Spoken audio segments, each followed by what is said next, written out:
Qualquer coisa, vocês podem me interromper, qualquer dúvida. Ok?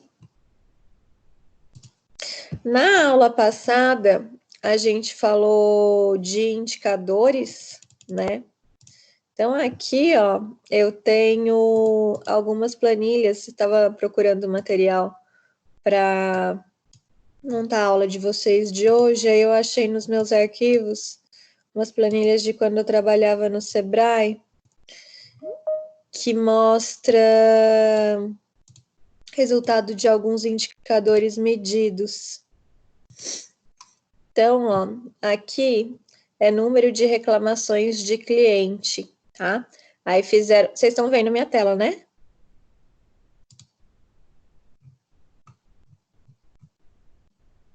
Sim. Sim, ok, obrigada. Então, olha só, aqui é o número de reclamações de cliente, e aí eles transformaram em um percentual, tá? Então, o número de reclamações, o número de clientes, daí eles conseguiram ver o percentual de reclamação, ok? E aí, ó, transformaram isso em gráfico no ano todo. Aí dá para ver a evolução das reclamações, certo? Aqui também fizeram de capacitação ministrada, né? Quantas horas de capacitação. Então, aqui, ó, eles compararam a quantidade de hora de treinamento pelo número de colaborador. Então, deu para ver o aumento das capacitações, que é esse roxinho aqui, ó. Tem também de acidente de trabalho, tá? Então, esses indicadores, gente, as empresas realmente praticam, ok? Esse daqui foi de uma empresa real que eu peguei, então é realmente praticado no dia a dia das empresas e é importante ser realizado. Tem de produtividade também, né? Ó, aqui está relacionando a receita com o número de colaboradores, e daí consegue ver a receita per capita, tá? Se aumentou ou diminuiu, ó, no caso dessa empresa, acabou diminuindo a receita per capita, a margem de lucro, rentabilidade, tá? É interessante para a gente ver como as empresas realmente praticam. Bom, vamos para a aula de hoje, então. Tá gravando direitinho. Ok. A aula de hoje, então, a gente já está entrando na sessão 2 da unidade 3, que é a avaliação dos processos em unidades de alimentação e nutrição, certo? Os objetivos da aula de hoje é conhecer os processos que precisam ser avaliados durante todas as etapas de produção de refeições, entender a necessidade de formalização dos processos que envolvem a produção de refeições e conhecer a importância da pesquisa de satisfação do cliente. Bom, começo a aula de hoje, então, perguntando para vocês: o que são processos? Por que a gente tem que ter processos definidos? E para que avaliar os processos, né? Para a gente entender um pouquinho mais sobre isso, a gente já vem falando um pouco da importância dos processos, certo? Mas para a gente entender melhor, eu trouxe um vídeo do Sebrae, bem interessante, e aí a gente segue com a aula.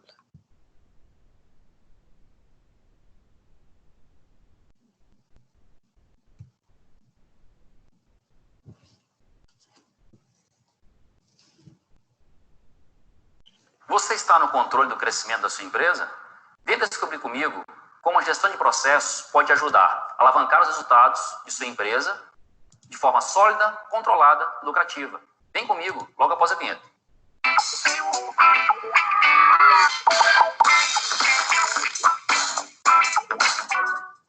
Seja bem-vindo. Esse é o Sebrae Talks, o canal de conteúdo do Sebrae. Um espaço para falarmos sobre o mundo de negócios e, principalmente, como gerir melhor a sua empresa. Hoje vamos falar sobre gestão de processos e como pode ajudar a sua empresa no crescimento. Principalmente, trazendo a melhoria contínua. Quer saber como? Aí só no final que eu vou contar. Mostre que você já está assumindo o controle e baixe o conteúdo que aparece na descrição do vídeo. Se inscreva no canal e ative as notificações, porque tem sempre coisa nova para você. Agora deixa eu me apresentar. Eu sou Davidson Ronsetti, engenheiro e pós-graduado em gerência de projetos. Sou diretor e consultor da Zorzal Consultores, atuando com gestão de negócios, modelos de gestão e gestão de processos, todos os aspectos voltados para a gestão empresarial. Já pude contribuir com diversas empresas, melhorando não só os seus processos, mas, sobretudo, os seus resultados. Já que vamos falar sobre processo, então vou começar apenas contextualizando de forma rápida o que é processo. Bom, processo nada mais é do que um conjunto de atividades interrelacionadas ou interativas que visam pegar entradas e entregar o resultado pretendido. Aqui eu coloco a seguinte questão: entenda que é um resultado, ou seja, é uma saída desse processo. E outra coisa muito importante, é pretendido, é intencional. Eu não vou esperar que o processo entregue esse resultado por acaso. São as atividades e os controles que me dão a oportunidade de fazer o melhor processo e a melhor entrega. E agora, vamos entender quais são os elementos que compõem um processo. Nós temos as fontes de entrada, as entradas, as atividades que são processadas, a saída desse processo e os recebedores das saídas. Vamos colocar aqui um processo relativamente simples, que seria fazer um bolo, tá? E aí, primeira coisa que tem que pensar, quem vai receber esse bolo? São os recebedores dessa saída. E aí você me diz, eu vou fazer um bolo para minha filha. Ela me pediu que ela quer um bolo de chocolate com cobertura de chocolate. Então, eu sei muito bem quais são os requisitos, logo, eu determinei qual é a saída. Assim, eu vou pensar, onde eu vou conseguir isso? Eu vou no vizinho, vou no mercado, onde eu vou conseguir os ingredientes para fazer esse bolo? Dessa forma vai ser feito. E assim eu vou pegar todos os ingredientes, vou lá fazer a massa, vou preparar isso tudo, colocar para assar no tempo necessário. Isso tudo, de certa forma, é um processo onde eu quero entregar um bolo de chocolate com recheio de chocolate. Entretanto, eu quero surpreender. Aí eu fico pensando logo na cereja. Aí eu me preocupo com a cereja, eu vou logo, a primeira coisa que eu faço, eu nem penso nos requisitos. Eu vou comprar logo a cereja, porque a cereja que é importante para mim. Eu quero encantar. E aí o que eu faço? Eu vou lá e me desprendo na hora de fazer o processo, perco de certa forma o controle e não me dou conta e o bolo queima. Ou de repente eu coloco um ingrediente diferente, o bolo sai de laranja. Eu vou entregar aquele bolo bonito, cobertura de chocolate, né, com a cereja. Importante ver a cereja. Aí a pessoa vai cortar o bolo, no caso, né, minha filha, vai cortar o bolo e ela se dá conta que o bolo é de laranja. E aí, mas ela tem a cereja, mas não foi a cereja que ela pediu. E aí isso acontece em muitas empresas. A gente se preocupa tanto com o diferencial, a cereja, e não se atenta a quais são os requisitos específicos para a entrega para aquele cliente. Isso é muito importante. E agora, o que é importante ser levado em consideração na hora de se estruturar um processo?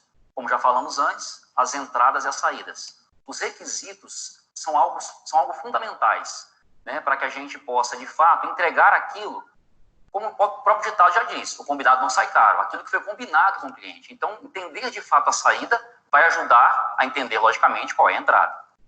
Outro aspecto importante, e diria até que fundamental, que as empresas às vezes não se dão conta com isso, são os controles. Mas os controles, eles não são só nas saídas, entender lá no final se o produto ou o serviço ele saiu de forma adequada. Eu tenho que ter controles intermediários para garantir que ao longo do processo eu identifique os problemas e os trate antes de chegar no cliente. Tem situações que eu percebo onde eu pergunto, qual o objetivo desse processo?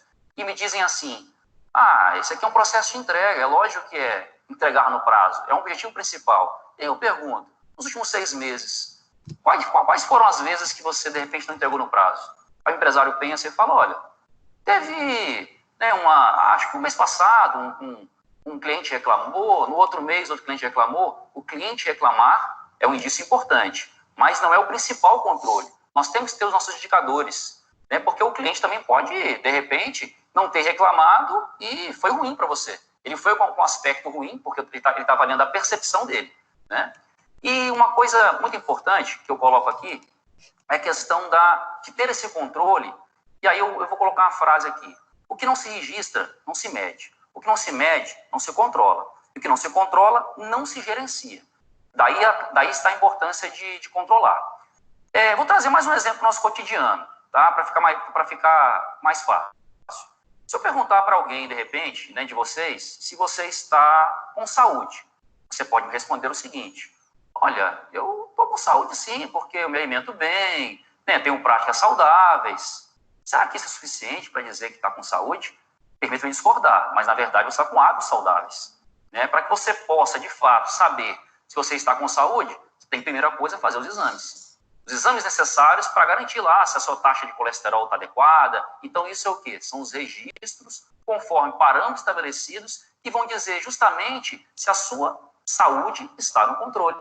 E aí o médico vai dar todos, se não tiver, o médico vai fazer todas as possibilidades lá, te dar as receitas necessárias, indicar o que tem que ser feito para que você possa gerenciar, né, a sua saúde. Então, não dá para ir no achismo. A gente tem que ter certeza, contrafatos e dados no argumento. E o controle é fundamental nos processos. E aí você deve estar se perguntando, né, como fazer, como identificar os indicadores da minha empresa? Bom, primeira coisa, você tem que entender de forma muito clara quais são os processos da sua organização. E assim, para cada processo, entender qual é o objetivo. Vou voltar com aquele exemplo da entrega. Se o meu objetivo é entregar no prazo, necessariamente eu tenho que ter um indicador de prazo. Isso é óbvio. Por quê? Porque é justamente dessa forma que eu consigo ter os indicadores corretos. A gente vê muitas organizações que têm diversos indicadores e acabam o quê? Não utilizando, porque não mede de forma correta o processo. Não tem um link com o objetivo do processo. Então, a dica é: pense no indicador que tem a ver com a entrega do processo, com o objetivo do processo. Essa é a dica. E agora, para descomplicar um pouquinho mais, eu vou trazer um exemplo que eu identifiquei aqui, conversando com a Vanessa. Ela tem um procedimento bem estabelecido de todos os takes que estão acontecendo aqui. Ela até agora ficou perguntando para mim qual era o take que estava aqui. Eu não estava conseguindo entender, mas ela entende bem. Ela e a pessoa que vai depois editar o vídeo, preparar o vídeo, com simplesmente a forma como ela estruturou, vou dizer procedimento. E aí que eu vou mais uma coisa que eu vou colocar aqui. As pessoas têm, quando falam em procedimento, já fala engessou. Não é para engessar, é para facilitar. Mesmo que ela não está com o assistente dela, ela consegue, com isso aqui, a pessoa editar todo o vídeo depois, porque ela criou um procedimento de forma muito clara de comunicação dentro do processo dela. Isso que é fundamental, são controles simples e adequados, nada de inventar roda. E aí, você já está pensando, né, quais são os indicadores para a sua empresa? Lembre-se, primeiro pense no objetivo e depois nos indicadores que vão entregar esses objetivos dos processos. Deixa aí nos comentários, né, o que você me diz, se de fato está conseguindo já identificar quais são os indicadores, porque o Sebrae vai responder todos eles. Outro aspecto importante na hora de estruturar o processo é identificar quais são os recursos necessários para que eu possa entregar o resultado pretendido. No caso, por exemplo, né, da Vanessa, ela tem o caderno dela, que é um recurso importante para dentro do processo dela, e principalmente o método que foi criado. Então, é de fundamental importância não só pensar em todos os recursos, tanto em infraestrutura quanto pessoas. Ter as pessoas dentro da competência necessária, né, treinadas de forma correta, para que, de fato, o processo possa entregar o melhor resultado. Outro aspecto importante, aí falando de pessoas, é a questão que muitas vezes as empresas negligenciam um pouco isso, que é o quê? A questão das autoridades e responsabilidades em relação ao processo. Tem uma frase de Deming, que é referência mundial em qualidade, que ele diz o seguinte: a maioria dos problemas estão nos processos e não nas pessoas. Parece estranho, mas não é isso. Vamos entender junto. Porque você imagina, se de alguma forma as pessoas não sabem exatamente quais são as entregas, ela pode ser o mais competente possível, que dificilmente ela vai fazer a melhor entrega. Então é fundamental que as pessoas estejam claras de quais são as responsabilidades dela, mas também é importantíssima a autoridade. E a gente pensa, não, mas espera aí, autoridade, só quem tem é gestor. Eu não tenho autoridade, algumas pessoas falam. Eu vou dar um exemplo, gente, de um porteiro, né, que é uma função muito conhecida. Muitas empresas, às vezes, determinam que na portaria só pode entrar o quê? Com crachá. E aí, falam, olha, não pode entrar ninguém que não esteja com crachá. Às vezes chega um diretor de outra unidade, e aí a pessoa vai entrar e ele fala, olha, o senhor não pode entrar, não conhece, você não pode entrar aqui, porque você está sem crachá. E por que ele faz isso? Porque deram essa autoridade para ele, olha, se chegar qualquer pessoa sem crachá, tem que avisar fulano, tem que chamar a polícia, sei lá o que tem que fazer, mas deu autoridade para ele. Então é muito importante perceber que pessoas que às vezes executam os processos, não só aqueles que são gestores do processo, precisam saber as responsabilidades e autoridades das suas atividades. E aí, está gostando do conteúdo? Deixe seus likes aqui para que a gente possa perceber isso e cada vez mais trazer melhores conteúdos para você. Bom, já que falamos, né, de toda a estruturação de processo de alguma forma, de indicadores, né, quais são as etapas, né, para se construir um processo, eu queria falar agora para vocês algo que é muito importante. É fundamental planejar, né, entender quais são os indicadores. Muito mais importante é, de fato, colocar em prática. E aí que vem o X da questão. Os controles têm que ser adequados à organização, ao porte dela, aos recursos que ela tem. Isso é fundamental. E para que eu consiga manter melhoria contínua, eu tenho que pensar logicamente no PDCA, que vem a ser o quê? Planejar. Então, eu tenho que planejar as minhas atividades. Eu tenho que desenvolver conforme foram planejadas. Eu tenho que checar isso, controlar isso, né? E isso vai me impulsionar o quê? A agir. Aí eu queria trazer uma observação para esse agir. Quando eu ajo, identificando, de repente, nesse meu controle, algo ruim, eu não posso simplesmente pegar e fazer de novo, e ter retrabalho, desperdício. Eu tenho que pensar, sobretudo, como evitar que esse algo ruim aconteça de novo. Isso é fundamental. As empresas, às vezes, elas gastam muito tempo agindo em corrigindo, gastando tempo, às vezes, até planejando. Mas como elas não, só corrigem, não vão na causa raiz da questão, esse ciclo ele não é contínuo. E por isso acaba isso sendo um pouco engessado nas organizações. Então, o grande segredo é, faça o ciclo de fato girar. Assim, o seu processo vai fazer sentido. A grande parte das empresas, na verdade, elas começam, né, impulsionadas por uma ideia, por uma oportunidade de negócio, ou até por uma especialidade. E com isso, as empresas acabam não fazendo de forma efetiva a estruturação, organização e controle dos processos. Então, reflita. Com certeza, todos nós queremos mais clientes. Mas para ter mais clientes, precisamos ter a estrutura de processos bem feita, com os indicadores corretos, para garantir que vamos continuar tendo qualidade, produtividade, entregando melhor para o nosso cliente. Se você ainda não baixou o material, aproveite para fazer agora. E também se inscreva no canal.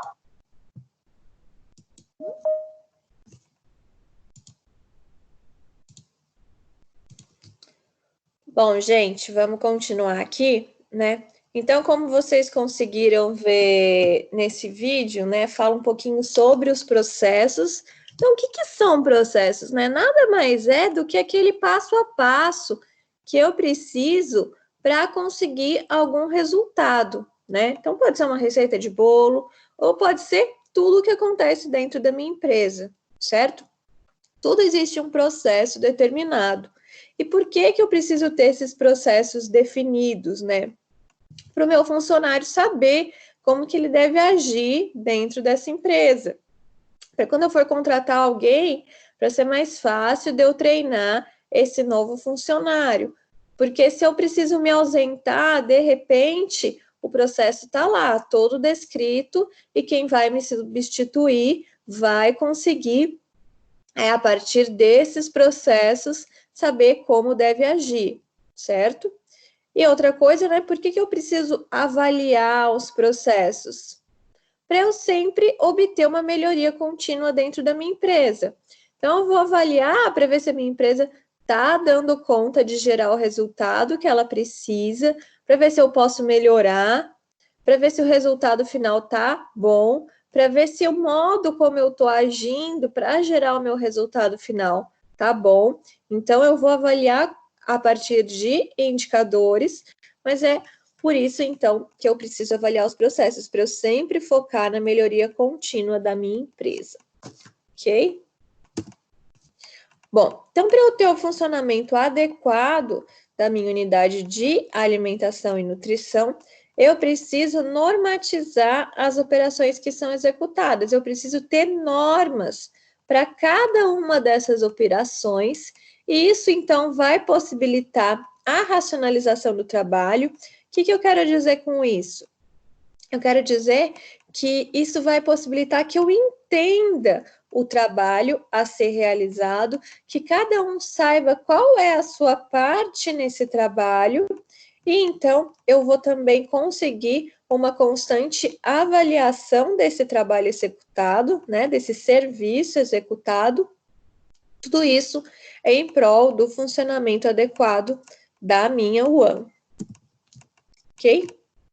Então, o processo de avaliação de um serviço, ele também é uma estratégia para eu decidir como que eu vou enfrentar e resolver os problemas, né?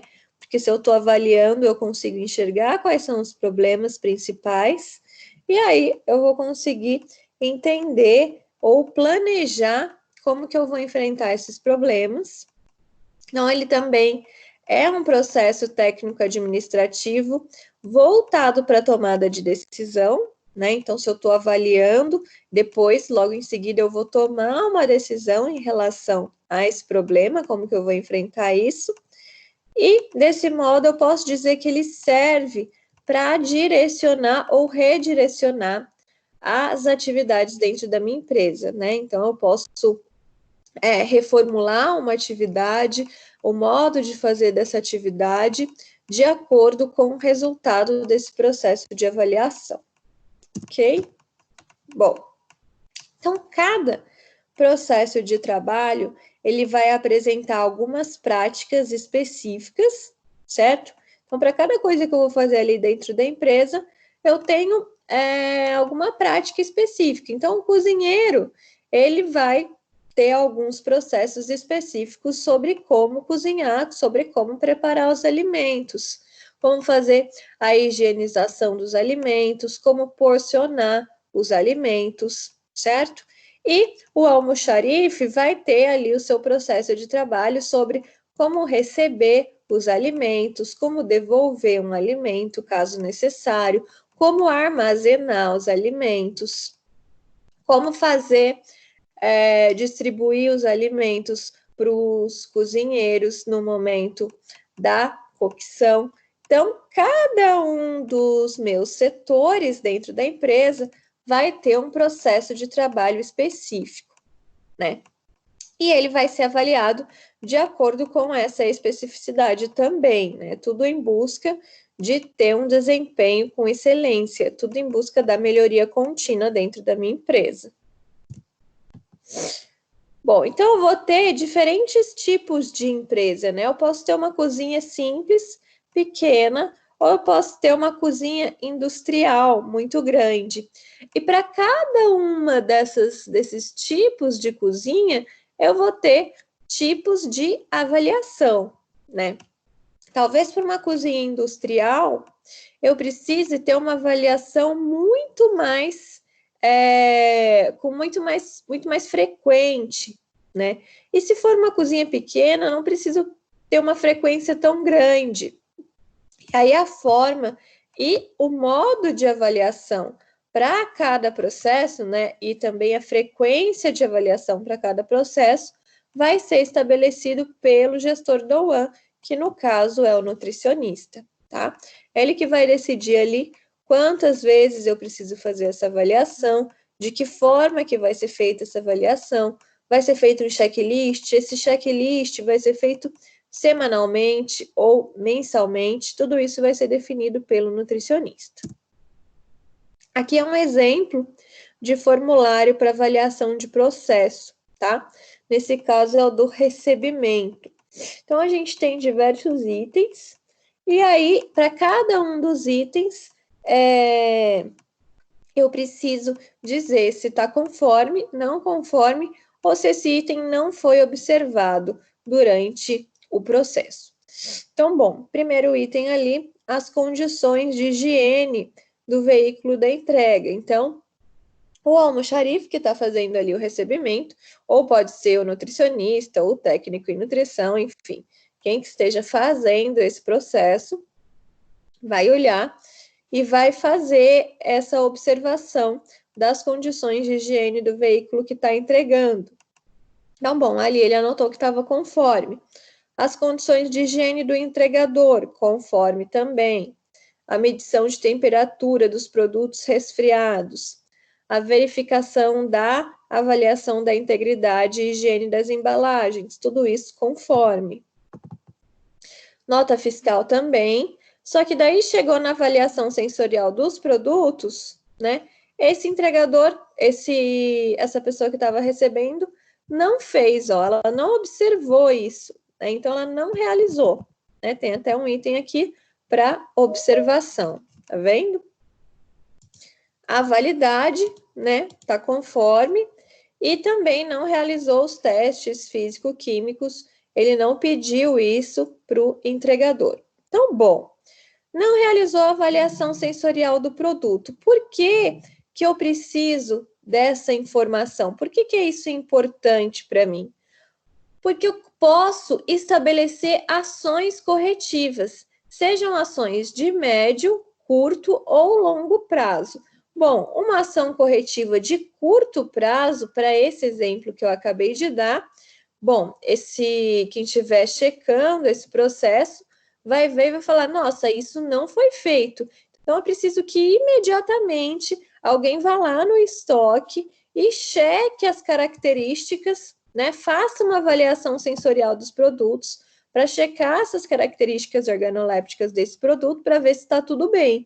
Então, ele, a partir de ter identificado que isso não foi feito no momento que deveria ser feito, ele pede para alguém fazer imediatamente. Então, alguém vai lá e faz isso. Porque se não for feito, corre o risco do cozinheiro usar um produto que não está adequado para ser utilizado, né? E daí, se esse produto é utilizado, corre o perigo de o consumidor consumir esse produto que não deveria ter sido consumido, que não está adequado para o consumo, e aí a gente tem uma cadeia de problemas que podem acontecer por conta desse processo não ter sido realizado corretamente.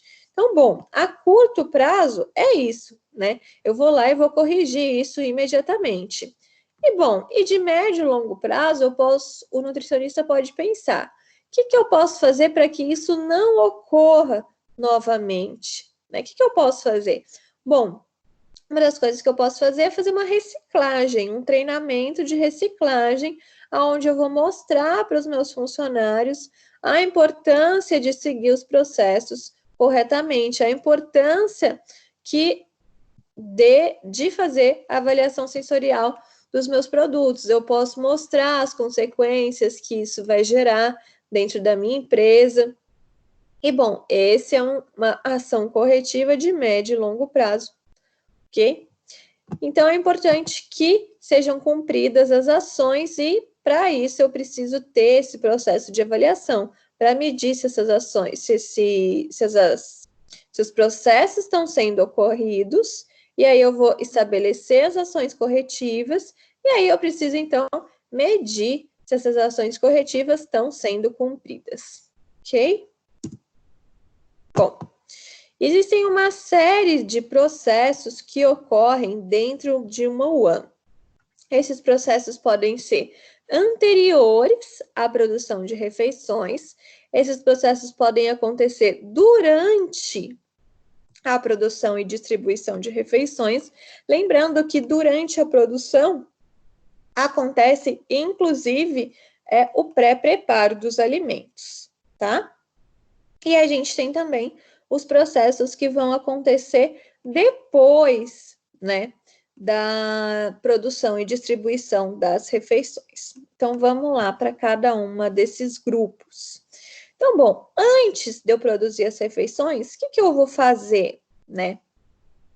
Eu preciso, por exemplo, planejar o meu cardápio. Eu preciso também estimar o número de refeições que eu vou produzir e servir. Essas atividades eu vou precisar realizar com um prazo maior, né? O planejamento do cardápio, eu não vou planejar de um dia para o outro, né? Eu planejo, por exemplo, mensalmente, né? Porque eu preciso fazer o pedido desses insumos. Então, eu tenho que planejar com uma antecedência prévia para eu já me precaver para esses pedidos que eu vou realizar.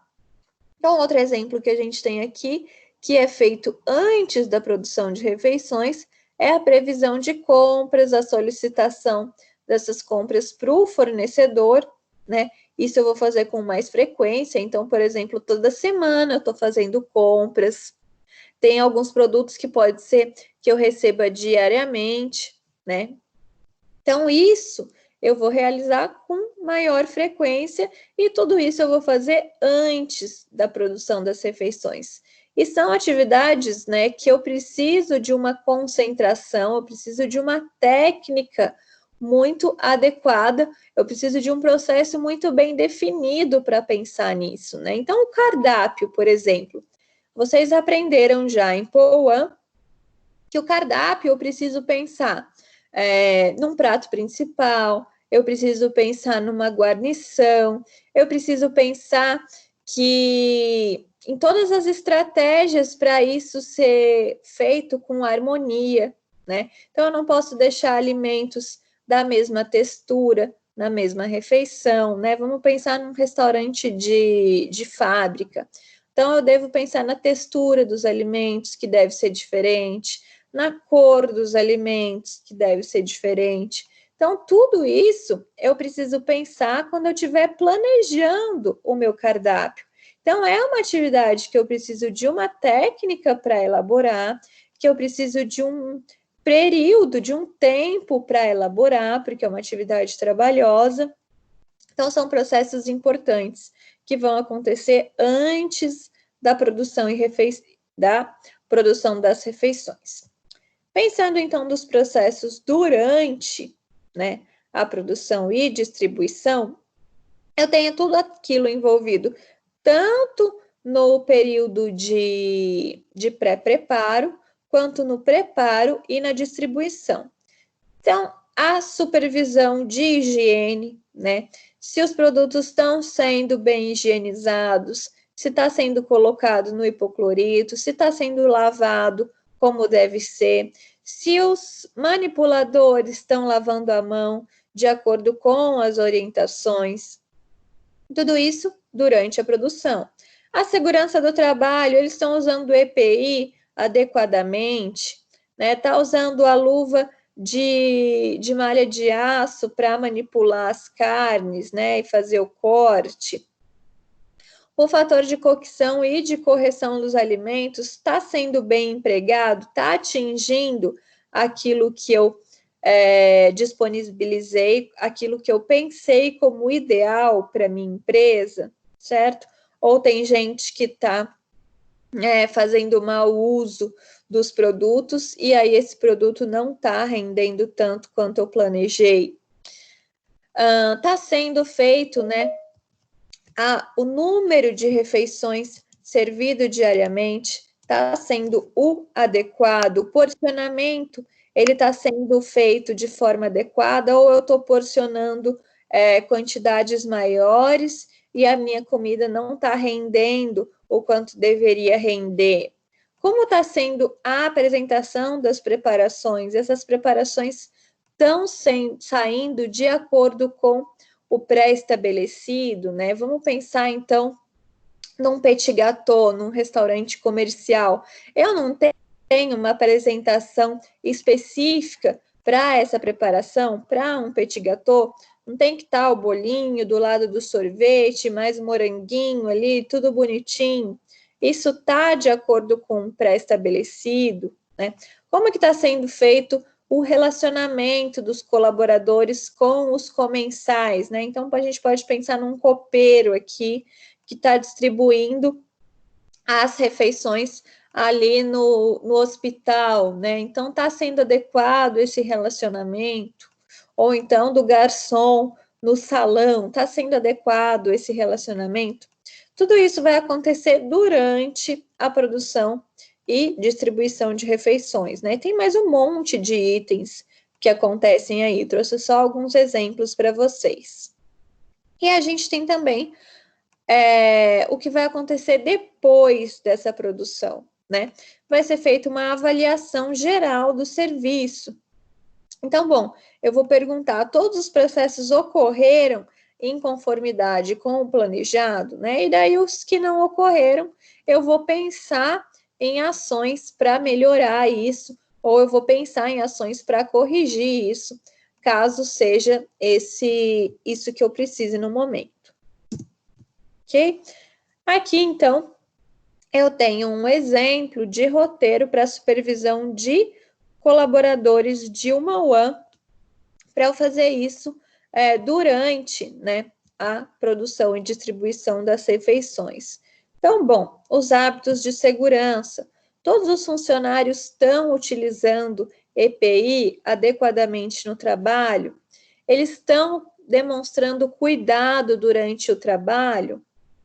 Eles estão preservando nutrientes e características organolépticas das preparações, obedecendo as regras para subdivisão dos alimentos? Eles estão manuseando corretamente os alimentos? Eles estão descongelando corretamente os alimentos, né? O alimento não está ficando lá na bancada para ser descongelado, a gente sabe que isso não pode acontecer. Como que é o volume de água na cocção dos alimentos? Não está com um volume a mais do que deveria, certo? Então, tudo isso aí são itens para se observar e ver se os colaboradores estão realizando os alimentos de forma adequada, né? O tempo e temperatura correto da cocção dos alimentos está sendo feito de forma adequada. Bom, hábitos de higiene pessoal, né? Eles estão utilizando o uniforme limpo, o calçado está limpo, as unhas estão curtas, né? Tem barba, tem bigode, a gente sabe que não pode ter dentro de um Muam. Ele está usando a redinha no cabelo. Então, tudo isso pode ser observado durante a preparação das refeições. Bom, então aqui eu tenho um exemplo, gente, de um indicador que é importante para analisar e avaliar o número de refeições servidas, tá? Então, bom, como que eu vou utilizar, como que é esse indicador? Eu vou dividir o número de refeições previstas sobre o número de refeições servidas de fato. Vou pegar aqui a minha lousinha para explicar isso aqui melhor para vocês. Deixa eu abrir aqui.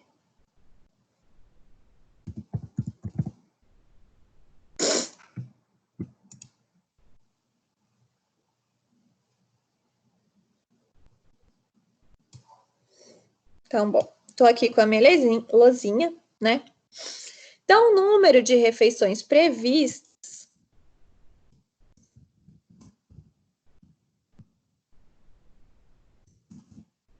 pode ser, por exemplo, 120, tá? E o número de refeições servidas pode ser, por exemplo, 100, ok? Bom, como que eu vou calcular as refeições previstas, né? Então, bom, para eu calcular as refeições previstas, eu posso basicamente colocar 10%, tá? Ou eu posso ver como é a média de variação das quantidades de venda na minha UAM. Então, bom, vamos pensar primeiro na margem de segurança de 10%. Então, em média, nas segundas-feiras, eu vendo 100 refeições, ok? Eu sei que, em média, eu vendo 100 refeições. Só que eu preciso ter uma margem de segurança, porque pode ser que nesse dia venha mais clientes, eu não sei o que vai acontecer nesse dia, certo? Então, eu preciso estar preparado para isso. E aí, basta eu colocar mais 10%. Então, bom, 100 mais 10% de 100, nesse caso aqui, vai dar 110, se eu fizer essa continha, tá? Então, bom, esse daqui foi o meu número de refeições previstas, porque eu estou vendendo em média 100, e aí eu coloquei mais 10%, deu 110, ok? Esse é um exemplo. Outro exemplo é eu ver a média de variação. Então, bom, no dia que eu mais vendo, eu vendo 115 refeições. E no dia que eu menos vendo, eu vendo 95 refeições, tá? O melhor dia é 115 e o pior dia é 95. Então, aqui, quanto que eu variei, né? De 95 para 115, certo? Então, eu variei 20, certo? Variação aqui foi de 20 refeições, ok? Então, tem uma variação de 20. E eu sei que, em média, eu vendo 100 refeições por dia, tá? A média, 100 refeições. Então, bom, como aqui variou 20, outra opção é eu fazer 100 mais essa variância, que foi 20. Então, eu tenho 120 vai ser a minha previsão, tá? Eu posso fazer a minha previsão, então, a partir dessas duas formas. Do percentual, aplicando um percentual de 10% em cima da minha média, ou então a partir da variação, tá? Máxima e mínima. Deu para entender, gente, como que eu chego nas refeições previstas? Esses números foram todos aleatórios, que eu tirei da minha cabeça, tá? Mas só para a gente entender o raciocínio de como eu chego na refeição prevista. E agora eu vou mostrar como que eu vou utilizar o indicador. Até aí, tudo bem?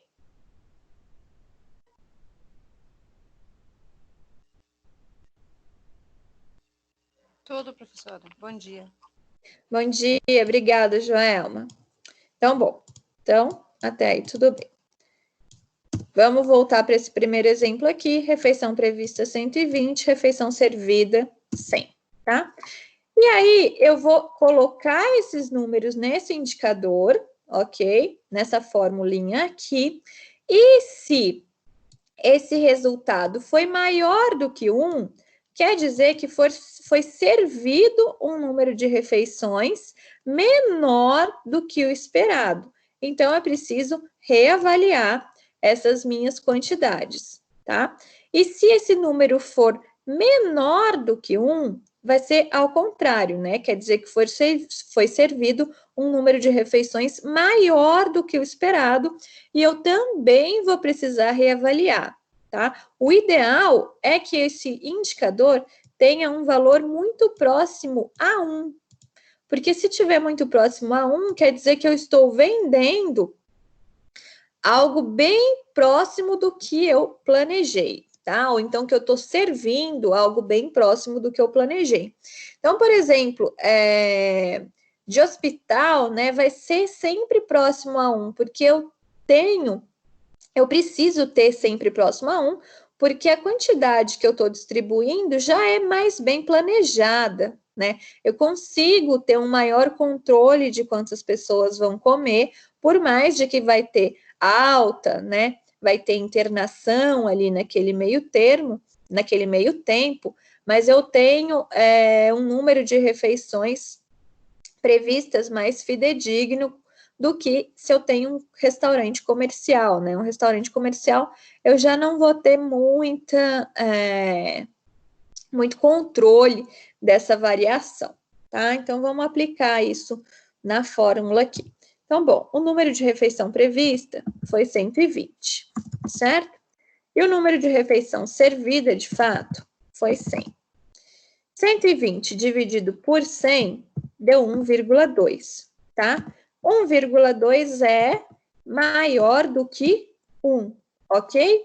Então, bom, isso nos mostra que foi servido um número de refeições menor do que o esperado, né? Isso é claro se a gente vê aqui. O esperado foi 120, o servido foi 100. E isso também dá para a gente ver a partir dessa fórmula aqui, tá? Se esse número aqui fica muito grande, né? 1,5, assim, realmente está acontecendo algum problema dentro da minha UAM e eu preciso rever isso, talvez rever as minhas metas, ou talvez rever o valor que eu estou cobrando nessa refeição, talvez rever o meu porcionamento, o que está acontecendo. Então, esse número tem que ser sempre próximo de 1, tá? O ideal é que ele seja próximo de 1. Certo, gente? Podemos seguir? Simples isso, né? Qualquer coisa, vocês me interrompam, tá? Bom, aqui a gente tem um outro tipo de indicador, que é o indicador de restos, tá? Para eu fazer esse indicador de restos, para eu fazer essa análise, eu preciso saber o peso da refeição distribuída e o peso da refeição rejeitada. Bom, como que eu faço o peso da refeição distribuída? Se eu tenho um restaurante por quilo, é muito fácil eu enxergar o peso da refeição distribuída, né? Porque eu já estou pesando ali, então é só eu somar todo esse peso, ou então eu posso, dependendo da balança, né? Eu posso já planejar para ela ir somando ao longo do dia, e aí eu já vou ter o peso da minha refeição distribuída total. Então é muito fácil de eu conseguir isso. Se eu tiver, por exemplo, um outro restaurante, um restaurante de uma empresa, né, de uma fábrica, eu posso pesar uma amostragem, né? Então, bom, eu peso 10% ou 20% das refeições distribuídas, certo? Porque eu sei que a gente já tem a quantidade média para servir, então não preciso pesar de todo mundo, né? Para não dar muito trabalho ali. É uma opção que eu tenho, tá? Bom, então tem essas duas opções aí para eu pesar a refeição distribuída. E para eu pesar a refeição rejeitada, o que eu preciso fazer? Primeiro de tudo, eu vou retirar tudo aquilo que não vai ser consumido, tá? Que não poderia mesmo ser consumido. Então, os guardanapos sujos que a pessoa deixa ali no prato, o osso do frango que a pessoa deixou ali no prato, a casca da banana, tudo isso ela já não poderia consumir mesmo, né? Porque ninguém vai comer o osso ou casca de banana, nem o guardanapo. Então, eu tiro essas coisas antes de pesar o resto, tá? O resto vai ser o que a pessoa deixou de comer mesmo. Então, enfim, o arroz, feijão, a carne, né? Tudo aquilo que é comestível, mas ela não comeu.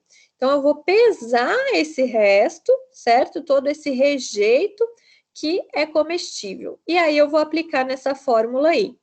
Em cima, eu vou colocar o peso da refeição rejeitada. E embaixo, eu coloco o peso da refeição distribuída.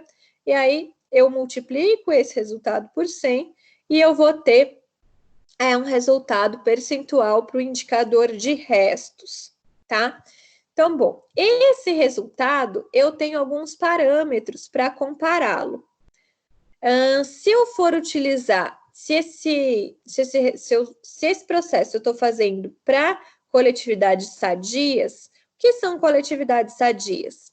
Onde eu tenho pessoas sadias. Então, uma indústria, né, uma fábrica, ou então um restaurante de uma escola, ou então até mesmo um restaurante comercial, tudo isso são coletividades sadias. Esse valor tem que dar, esse valor não pode ser superior a 10%. Se ele for superior a 10%, quer dizer que tem alguma coisa errada ali na refeição e eu preciso adequar o meu cardápio. Então, pode ser que eu esteja servindo demais, eu esteja servindo porções muito grandes para essas pessoas não estão aguentando consumir isso, essa é uma opção. Ou pode ser que o cardápio não esteja agradando, tá? Que a comida não esteja agradando essas pessoas. Não sei, alguma coisa acontece e eu tenho que investigar e corrigir isso, ok? Bom, se eu estiver avaliando esse indicador em coletividades enfermas, né, em hospital, por exemplo, aí esse valor, eu tenho uma margem maior para esse valor atingir. Ele não pode ultrapassar 20%. Por que eu tenho uma margem maior? Porque indivíduos doentes costumam não aceitar tão bem, né, os alimentos. Eles vão estar indispostos alguns dias, certo? Então, é comum que eu tenha um índice de rejeição maior. Então, eu tenho esse maior índice aí. Mas, se tiver maior do que 20%, alguma coisa está errada também, né? Então, eu tenho que rever esse cardápio, tenho que rever o tempero, o que não está agradando os meus comensais. Ok? Bom, professora, só um minutinho. Diga. Por favor. Nessa fórmula do índice de restos, do jeito que ela está ali, dá a impressão que peraí, produção de refeição rejeitada vezes 100 dividido por produção de refeição distribuída. E, na verdade, não é isso, né? Na verdade, tanto faz, tá? Ó, esse item aqui, essa barrinha aqui, ela não deveria ter aqui o começo, não, tá? Ela não, deveria... Eu digo assim, a produção de refeição rejeitada é dividido primeiro pela produção de refeição distribuída e o resultado dessa divisão, que é 100, que é vezes 100? É vezes 100 para a gente ver o percentual. Por isso que é vezes 100. Então, mas é o resultado dessa divisão que é vezes 100, não é? Isso, então, mas se a gente aplicar na fórmula, vai dar a mesma coisa, ó. Vamos aplicar aqui, quer ver? Vou fazer dos dois jeitos para a gente ver, tá? A diferença. Coloquei um 30 aqui, que é um número aleatório, tá? E vou colocar a distribuição 120. Vamos fazer das duas formas, tá? Então, por exemplo, vou pegar minha calculadora aqui. 30 vezes 100 dividido por 120 deu 25. Ok? E agora, se eu fizer 30 dividido por 120 vezes 100, dá 25 também, tá? Então, tá bom. A ordem dos fatores, nesse caso, não altera o produto, tá joia? Então, se eu fizer ao contrário, 30 dividido por 120 vezes 100, também vai dar 25. Então, dá no mesmo. Tá bom, Adriano? Ok, obrigada, professor. Imagina. Ok. Então, bom, aí a gente entra na formalização dos processos, né? Nos manuais, nas rotinas e fluxogramas. Então, bom, é essencial que esses documentos estejam todos de forma clara. Eu preciso documentar todas as rotinas, todos os processos de forma muito clara. E não adianta eu documentar e guardar na minha gaveta, tá? Eu preciso divulgar esses documentos para todos os meus colaboradores, para eles terem essa liberdade, né, de, bom, eu esqueci como faz esse processo, ele vai e pode observar, ele vai e pode reciclar esse conhecimento, sem precisar perguntar para alguém, né, isso é muito bom, porque às vezes ele tem vergonha de perguntar, mas, bom, isso está lá no processo, então ele pode ler, ele tem que ter uma abertura, né? Esses processos eles têm que estar disponíveis para os colaboradores para eles poderem consultar a qualquer momento. Então, esses processos vão estar dentro dos manuais, que são documentos que comportam todas as normas da empresa, tá? Eu trouxe aqui alguns exemplos para vocês, a gente vai ver a seguir. Então, vai ter toda a formalização do funcionamento da empresa, certo? Eu vou elaborar para fornecer um relato atualizado dos objetivos de cada uma das etapas do processo, né? Isso tem que estar bem claro. Por que eu preciso fazer a higienização das mãos? Bom, para eu evitar a contaminação dos alimentos, para eu evitar a doença transmitida por os alimentos. Então, todos os objetivos têm que estar dentro desse manual. Eles precisam conter informações sobre o funcionamento da empresa, também precisam sofrer atualização sempre que ocorre alguma alteração no processo da empresa, né? Então, por exemplo, foi comprada uma nova máquina de lavar louças. Então, o processo de lavar louças mudou dentro dessa empresa. Então, não vai mais ser lavado manualmente, vai ser colocado dentro da máquina.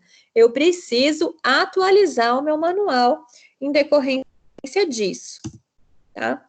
Então, dentro do manual de serviço de Muan, eu preciso ter alguns itens aí. Então, eu preciso ter uma parte relacionada à organização. Então, qual que é o objetivo da empresa? Quais são os valores da empresa? Qual é a visão da empresa? Qual é a estrutura administrativa da empresa? Quem que manda na empresa? Tem um CEO ou tem um diretor dentro dessa empresa, né? Quais são as competências dessa empresa? As normas gerais do funcionamento dessa empresa, as regras gerais para todos os funcionários, vai ter ali, né? Então, por exemplo, não fumar nas dependências da empresa, são normas gerais de funcionamento, certo? Do pessoal, né? Então, eu preciso do quadro do pessoal. Quais são todas as funções de cada um dentro daquela empresa? Quais as atribuições para cada uma daquelas funções? Lembra, a gente falou isso lá no comecinho, né? O roteiro das tarefas individuais. Então, a pessoa chega e qual que é a primeira coisa que ela tem que fazer? Bom, colocar o uniforme, a primeira coisa que ela tem que fazer. Em seguida, enfim. Então, precisa ter tudo isso documentado no manual de serviço de Muan. Sobre as instalações e equipamentos, né? Então, precisa ter qual é o layout da unidade, onde fica cada um dos equipamentos, onde fica os armários, onde fica o estoque. Então, tudo isso precisa estar dentro do manual também. Precisa ter uma parte relacionada ao funcionamento, né? Então, todas as normas e procedimentos, as rotinas ali. Como que eu faço para desinfectar os alimentos, o pré-preparo dos alimentos? Como que eu devo picar os alimentos? Como que eu devo fazer o recebimento, por exemplo? Como que eu devo armazenar os produtos que eu recebi? Tudo isso tem que estar descrito nesse manual, tá? Eu vou precisar colocar também os formulários, né? Então, a gente mostrou aí alguns exemplos de formulários durante as aulas, os objetivos de eu fazer isso, a rotina de utilização dessas normas. Então, tudo isso precisa estar dentro do meu manual. Então, bom, pensando, né, no funcionamento, nas normas e procedimentos, eu vou ter, então, a descrição dos passos para realizar uma atividade, né? Então, eu dei uns exemplos aí do recebimento, ou da cocção, ou do pré-preparo, higienização dos alimentos, né? Tudo isso deve estar aí dentro de normas e procedimentos, com o passo a passo detalhado de como que eu vou realizar isso, né? Então, lembra que eu mostrei aí, a gente, na aula de recebimento, falou que, bom, se chegasse alguém entregando um alimento não perecível e uma carne, ao mesmo tempo, eu tinha que fazer o recebimento primeiro da carne, né? A gente falou isso. Isso tem que estar dentro do manual, tá? Isso tem que estar dentro desses procedimentos aí. E se está tudo descrito, né, direitinho, isso vai favorecer o alcance dos objetivos por parte do colaborador. Então, qual é o meu objetivo, né? Servir um alimento que seja gostoso, servir um alimento que seja seguro, certo? E se eu fazer os processos de forma adequada, eu tenho mais chances de atingir esse objetivo aí. Vai evitar os improvisos, né? Vai minimizar os erros dentro da minha cozinha, vai permitir também que o gestor enxergue com mais critério e atenção a necessidade de cada passo dentro dessa atividade. Então, vai possibilitar que tenha mais atenção sobre isso, que faça alguma treinamento de reciclagem, se houver necessidade. Então, precisa realmente ter isso, tá? Então, aqui eu tenho um manualzinho de quando eu trabalhava no Sebrae, de como elaborar um procedimento. Como que eu vou elaborar isso? Então, a primeira coisa é que esse procedimento, ele precisa ser facilmente reconhecido na organização e também pelo usuário, tá? Então, bom, eu preciso, se for um manual, né, um procedimento para recebimento, o funcionário tem que olhar e tem que identificar claramente que é aquele papel, que é aquele formulário que ele vai observar, que é aquele documento que ele vai observar para fazer esse recebimento, ok? Então, bom, precisa ter um cabeçalho, né, para eles identificar facilmente. Esse cabeçalho vai ter que ter o nome ou o logotipo da empresa, o título do procedimento. Então, por exemplo, recebimento. No processo em qual ele se aplica, vai ter que ter identificado também, né, um código, tá? Esse código é mais para se eu estiver querendo ganhar alguma certificação. Lembra que a gente conversou das certificações na aula passada, tá? Mas se eu não estiver em busca dessa certificação, né, nem sempre eu preciso utilizar esse código. Eu preciso também colocar a data que eu ativei esse documento, né, desde quando ele está válido, ok?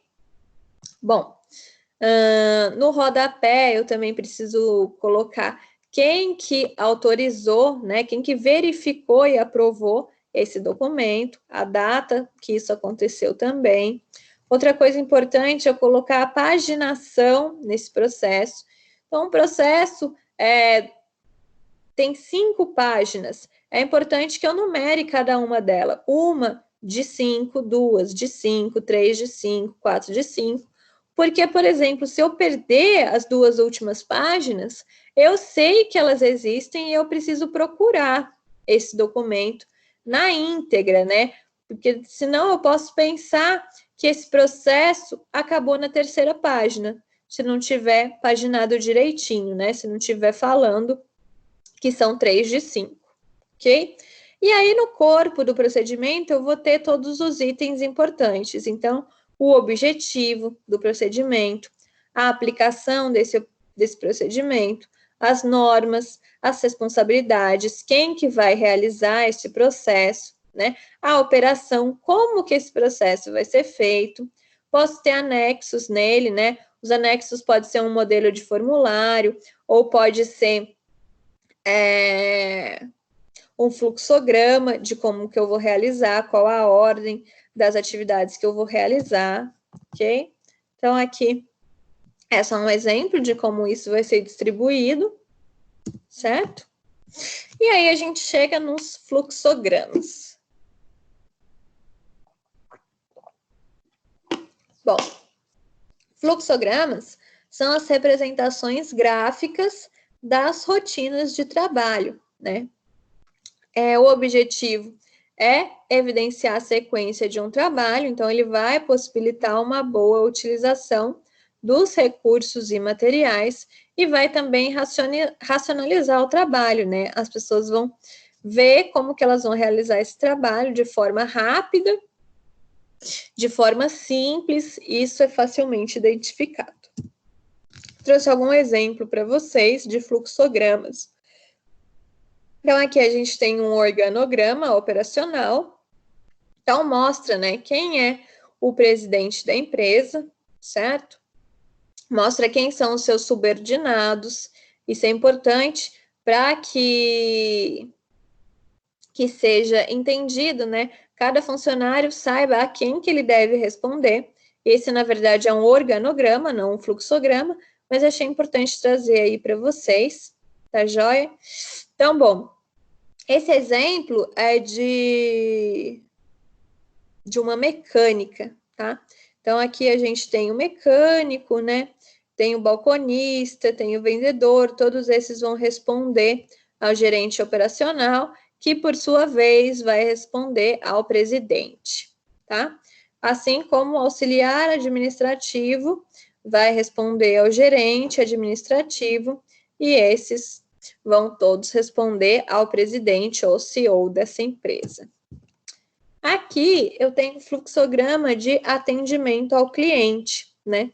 Esse exemplo também é de uma mecânica, tá?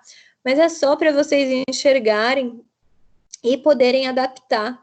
Então, a gente pode adaptar para o recebimento dentro da nossa empresa, pode adaptar para o atendimento ao cliente, dentro de um restaurante também, tá? Ele é muito adaptável, todos os fluxogramas. Então, aqui a gente tem a recepção do cliente, né? Ah, foi presencial ou não? Às vezes foi através de uma mídia social, do WhatsApp, certo?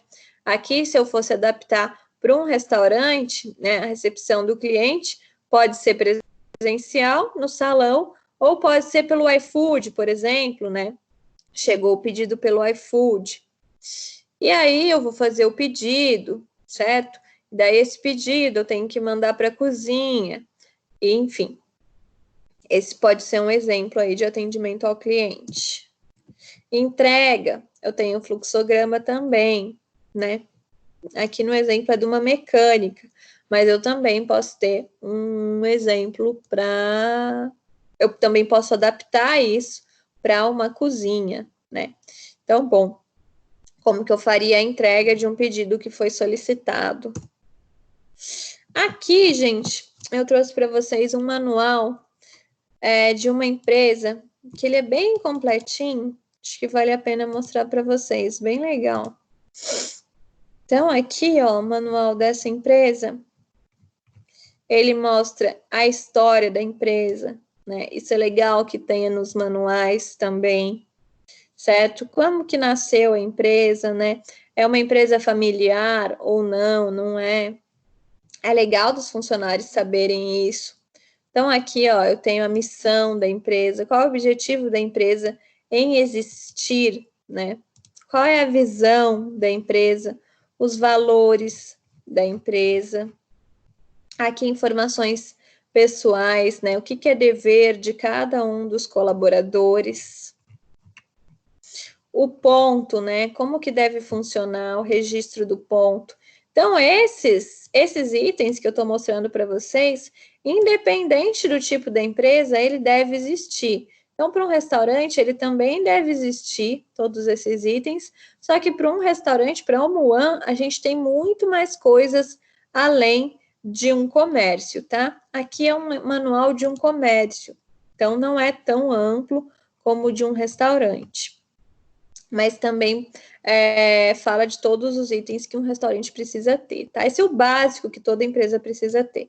Uniforme e crachá. Como que deve ser a utilização no refeitório. Os armários. Sobre o vale transporte que os empregados recebem.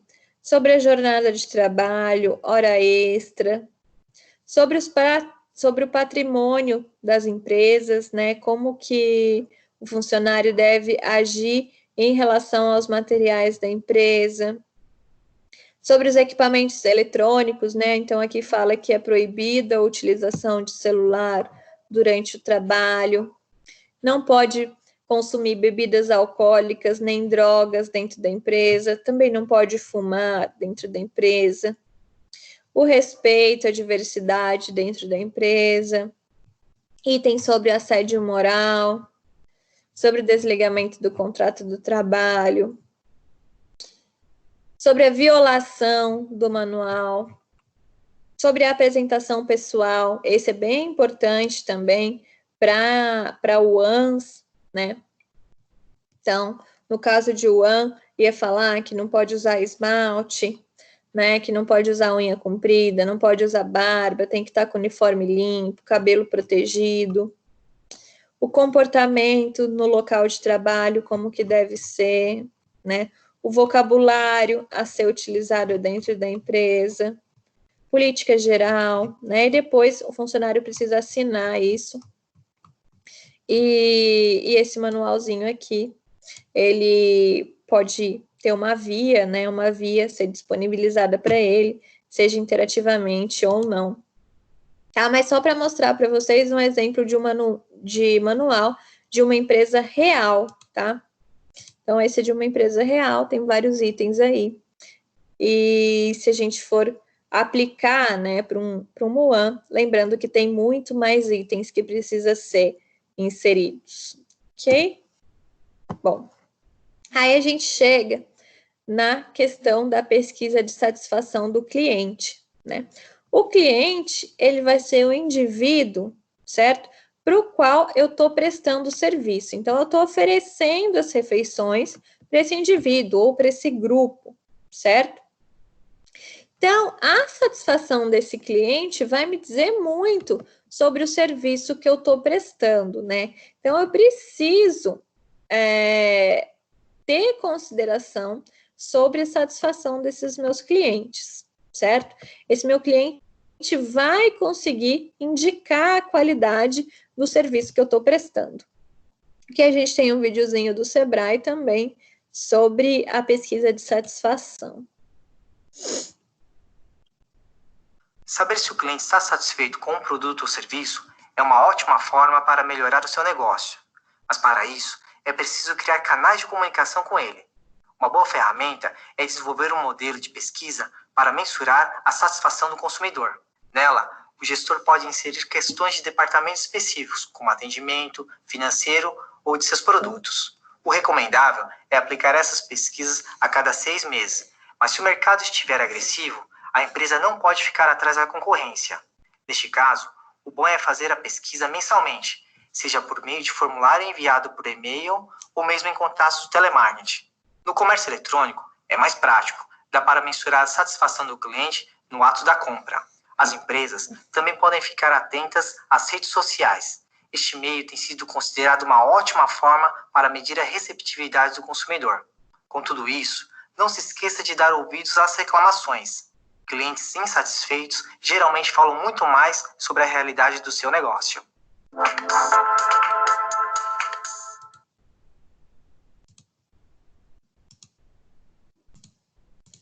É um videozinho bem curtinho, mas que mostra bastante coisa pra gente.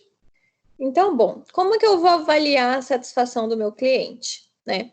Através de registro das respostas dadas por meio de questionário ou entrevista.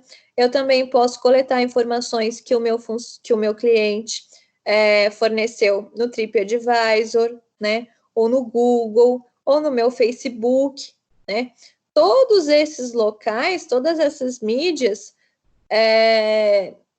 elas também são possíveis de coletar essas informações. Então, eu preciso observar todas as informações em todos esses locais. Bom, e aí eu vou elaborar um relatório, né? Então, eu vou analisar esses dados e aí, a partir disso, eu vou colocar em prática as ações de adequação sugeridas. Então, por exemplo, meu cliente pode falar que está demorando muito para sair a refeição. Então, eu preciso trabalhar em como que eu vou melhorar isso, né? Então, bom, se eu tenho um restaurante que de fim de semana ele fica realmente muito cheio, eu posso criar um procedimento padrão para que, se na cozinha eu souber que vai demorar mais do que 1 hora para o meu cliente receber esse produto, eu tenho que fornecer um couvert gratuitamente, tá? Para esse cliente não ficar com fome e irritado. Então, bom, eu não consigo trazer o prato mais rápido para o meu cliente, mas eu consigo amenizar esse problema através de ofertar esse couvert. Ou então eu posso também traçar um procedimento dentro da minha empresa que eu sei que no final de semana vai demorar mais do que 1 hora mesmo. Então, eu vou oferecer o couvert e eu vou priorizar os pratos de criança. Então, se tiver uma criança na mesa, essa criança vai receber o prato antes, porque criança com fome fica irritada, né? Pode causar algum problema, pode causar chorar, enfim. Então, o prato da criança, eu também vou garantir que eu não vou demorar tanto, já que eu não consigo fornecer o prato de todo mundo antes de 1 hora. Então, eu posso criar esses mecanismos para não frustrar o meu cliente, né? Eu já aviso o meu cliente, olha, vai demorar, por isso que eu estou te oferecendo esse couvert. E aí, por mais que eu não resolva o problema em si, que eu não tenha capacidade de resolver o problema em si nesse momento, eu consigo gerar menos problemas dentro do meu salão, tá? Então, aí foi um exemplo aí que eu lembrei para vocês. Então, a pesquisa de satisfação, né, ela pode ser realizada por meio de um papelzinho, né? Ela pode ser realizada também por QR Code, né? Quem sabe, a gente sabe que todo mundo hoje em dia tem smartphone, ou eu posso simplesmente estimular que o meu cliente responda no TripAdvisor, avalie, né, a minha empresa no TripAdvisor, ou eu posso, enfim, esses 3 modelos acho que são os mais frequentes, né? Ok, então um exemplo aí é para o cliente dar nota de 0 a 10 para a qualidade do alimento, para a variedade de opções, para a qualidade do atendimento, o ambiente e o preço, né? Ainda tem espaço para ele deixar comentário, sugestão ou reclamação, ok? Às vezes é legal que para estimular esse meu cliente a responder a pesquisa, né, eu posso vincular isso a algum sorteio. Então, se for uma empresa comercial, né, um restaurante comercial, bom, eu posso vincular isso a um sorteio de uma refeição, por exemplo, né, porque os clientes nem sempre respondem essas pesquisas, tá? Então, posso vincular a algum benefício. Então, aqui eu tenho uma pesquisa de opinião, né, diferente. Então, bom, o cardápio oferecido está de acordo com seus hábitos alimentares, as preparações servidas são variadas, as preparações servidas apresentam aroma e sabor agradável, elas apresentam consistência satisfatória, temperatura dentro dos padrões para os seus hábitos, né? São colocadas de forma adequada no balcão de distribuição, são servidas de forma higiênica, o ambiente do refeitório é agradável, a higiene do ambiente é satisfatória, os funcionários do refeitório são atenciosos, a refeição é servida em quantidade adequada. Então, esse daqui me parece muito uma pesquisa de satisfação para um restaurante dentro de uma indústria, né? Então, pode ser para um restaurante de uma fábrica, por exemplo, tá? É um tipo aí de pesquisa de opinião também.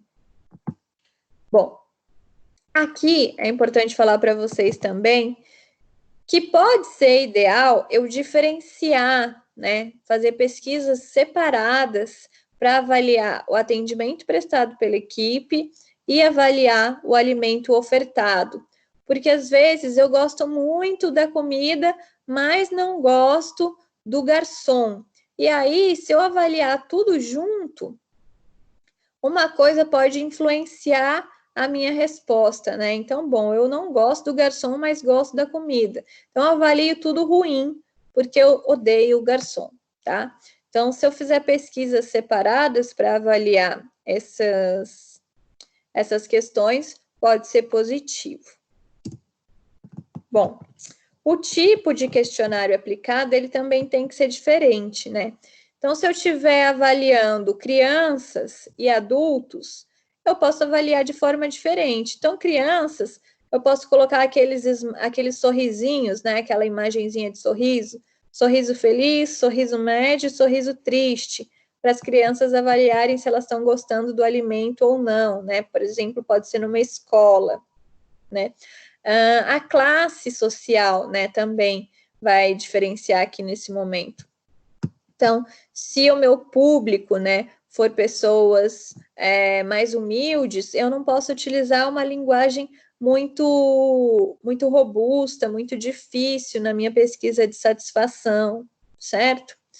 Então, às vezes, essas pessoas mais humildes também nem sabem o que é TripAdvisor, então não vai adiantar eu fazer uma pesquisa para fazer uma campanha para estimular que os meus clientes respondam TripAdvisor. Talvez isso seja para o restaurante que tem clientes com um grau de instrução maior.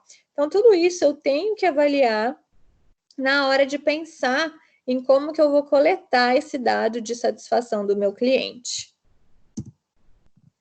Bom, então aqui a gente tem as atividades, certo? Vamos corrigir essas atividades e depois eu vou explicar para vocês o trabalho, tá? Eu já expliquei no começo do semestre, mas muitos entraram depois disso, né? Teve muita matrícula, teve muito aluno transferido e muitos podem ter esquecido ou faltado na aula que eu expliquei. Então, vou explicar novamente como que vai ser o trabalho do segundo bimestre, tá? Mas antes, vamos nessas atividades aqui. Vamos lá. A qualidade do serviço em UMUAN não se restringe ao produto final, mas engloba todos os aspectos da produção. A avaliação do serviço permite a racionalização do trabalho e normatização das operações cotidianas, o que permite o funcionamento adequado da UAN.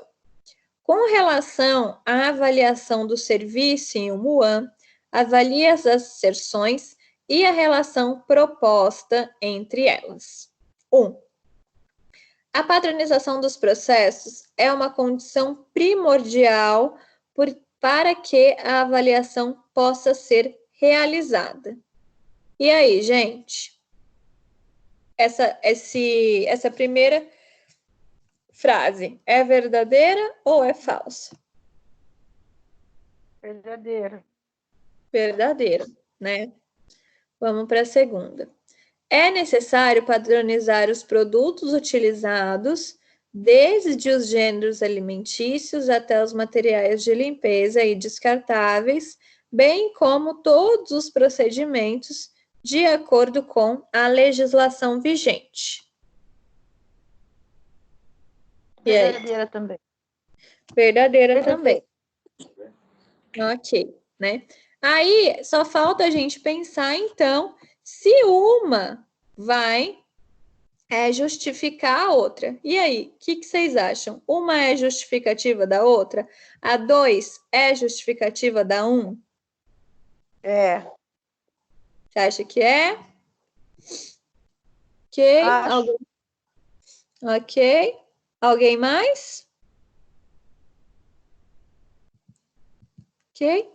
Então, as duas, né, são certas, mas a 2 não é justificativa da 1, tá? Não. Então, não. Bom, vamos lá. Então, a padronização dos processos é uma condição primordial, certo? Para que a avaliação possa ser realizada. Então, tá certo, né? Realmente, eu preciso padronizar os processos, certo? E 2, é necessário padronizar os produtos utilizados, desde gêneros alimentícios e descartáveis, bem como todos os procedimentos de acordo com a legislação vigente, tá? Então, uma coisa aqui é separada da outra, né? Então, bom, eu preciso padronizar os processos porque a minha empresa precisa correr bem, porque eu tenho uma legislação para me encaixar dentro dela, certo? Porque eu preciso melhorar continuamente todos os itens dentro da minha empresa. Não por conta do que está escrito na 1, tá? Então, é separado isso, um não justifica o outro, mas as duas estão certas, ok? Próxima. O funcionamento adequado de UMUAN só é possível quando são realizadas avaliações contínuas do serviço. Essa avaliação permite a racionalização do trabalho e normatização das operações cotidianas. Com relação à avaliação de serviços em UMUAN, avalie as afirmativas a seguir. 1. O processo de avaliação de um serviço deve ser entendido como uma estratégia para decidir como enfrentar e resolver problemas. E aí, gente? Sim. Sim. A avaliação de um serviço deve servir para direcionar ou redirecionar a execução das atividades. Sim, também. Sim. A avaliação de um serviço é um processo técnico-administrativo destinado à tomada de decisão. Sim, também. Sim, né? E o processo de avaliação deve considerar apenas o produto final. A gente não avalia durante. Errado. Essa é falsa. Errado, né? Então, a 1, a 2 e a 3 estão certas, tá? A 4 não. O funcionamento de uma unidade de alimentação e nutrição é bastante complexo. Sua complexidade decorre da natureza diversas das operações realizadas, que são funções técnicas, administrativas, comerciais, financeiras e de segurança. Para o funcionamento adequado de um UAM, é preciso normatizar essas operações. O nutricionista é responsável pela definição dos parâmetros que precisam ser organizados, coordenados e controlados, tá? Então, bom, com relação à avaliação de um serviço de um MUAN, complete as lacunas a seguir. Gente, essa frase está aqui, ó, né? Está na questão anterior, então tá bem fácil essa resposta. A avaliação de serviços de um MUAN deve servir para direcionar ou redirecionar, né, a execução das ações e atividades, tá? Então, essa tá bem fácil, porque a resposta já estava na questão anterior. Então, direcionar, redirecionar a execução das atividades, das ações e atividades. Essa avaliação deve ser exercida por todos aqueles envolvidos no planejamento, né, e na execução dessas ações, tá? Então, essa aí a resposta estava na cara. Para o funcionamento adequado em uma UAM, é preciso normatizar e avaliar as operações que são executadas. A avaliação do serviço permite a racionalização do trabalho, o que permite o funcionamento adequado da UAM. Com relação à avaliação do serviço em uma UAM, julgue as afirmativas em verdadeiro ou falso. Primeiro, a relação entre o número de refeições previstas e o número de refeições servidas em uma UAM avalia a higiene no processamento, o porcionamento nas refeições e detecta falhas nas preparações e baixa aceitabilidade. E aí, o que vocês acham?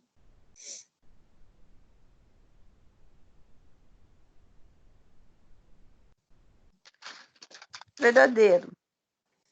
Ok, vamos para a próxima. O número de refeições servidas menor que o esperado indica a necessidade de reavaliação das metas, das políticas de atendimento ou mesmo do valor cobrado pelo serviço.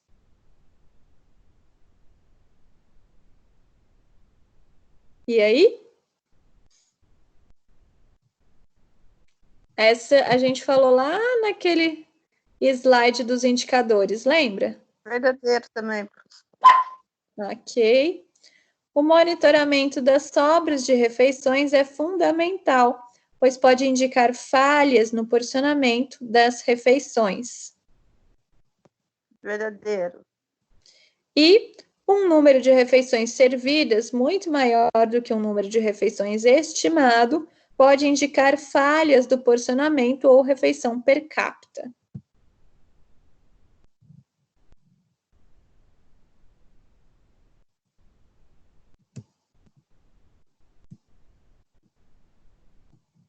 O que vocês acham que esse é?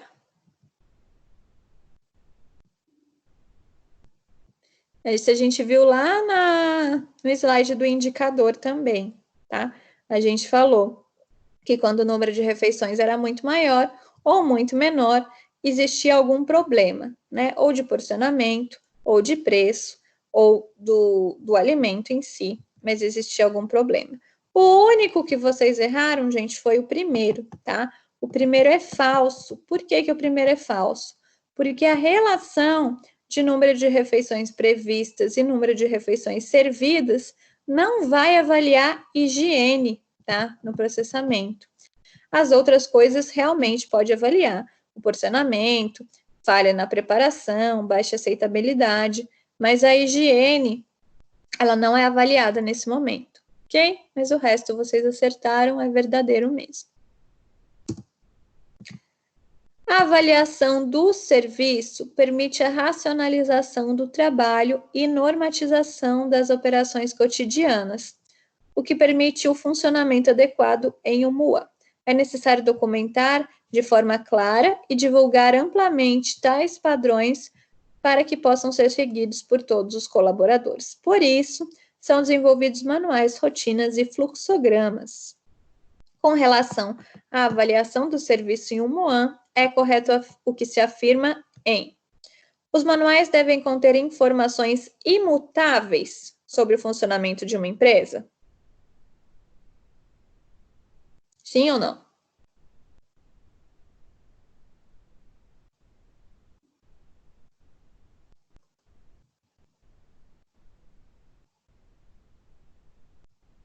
Vamos lá, gente?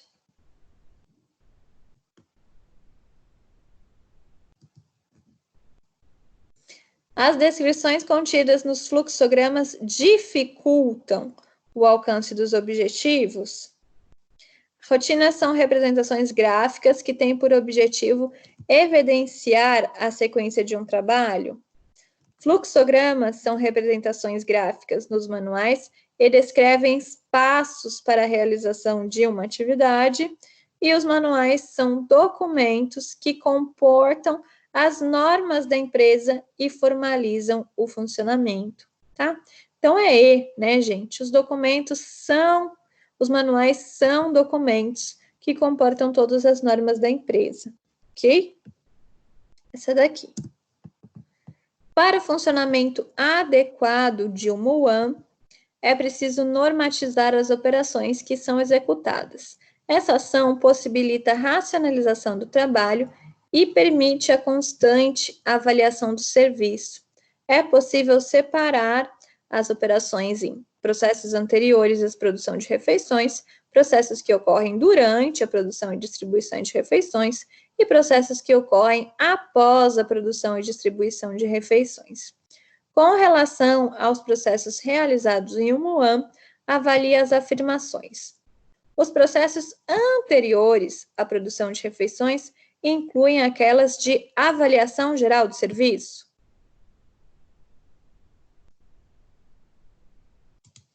Vamos lá, gente? Me ajuda aí. O que vocês acham?